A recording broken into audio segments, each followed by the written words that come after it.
weekend pahinga. Syempre, dito tayo ngayon sa Pampanga. Bili lang tayo ng dinner, tsaka food natin hanggang bukas ng umaga. Actually, hanggang bukas na to ng gabi para hindi na tayo lalabas. Katulad ng karamihan, of course, stretch out natin yung budget, make ends meet.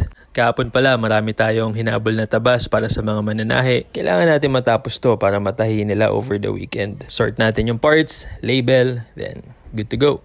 One down and may isa pa after nito. Pero wait, punta muna tayo sa commissary. Tulong tayo sa prep para sa mga orders. Via and Arcel, syempre, always on the move. Let's do some chicken bites, barbecue, and fish fillet. Costing number 1, syempre, that's good. Let's do this quick at pag-uwi sa bahay, marami pa tayong gagawin. Tiring day, of course, pero di pa natatapos dyan yung araw natin. Balik tayo sa bahay at tuloy ang trabaho. Yep, and pag-uwi, diretso pattern, and another set. So ayan, pagkatapos yan, diretso alis na kami to Pampanga. Uwi muna tayo para makapagpahinga. Kuha tayong snacks ng matanda at syempre, snacks ng mga bata. Junk food weekend, huwag natin kalimutan ng Coke. Mabilis ang luto ng wings. Lagyan ko ng garlic powder at asin, then steam natin saglit. Looking good, ahon, air dry, at syempre, prito natin. At ito yung non-stick pan na ina-affiliate ko. 180 plus, sobrang sulit. Sure, hindi maninikit ang lulutuin mo dito. Ilalagay ko yung link dyan sa baba para sa mga gusto order na. Yung non-stick pan ha, hindi yung chicken wings. Kidding aside, simula naman tayo sa spaghetti sauce. Mabilis ang luto,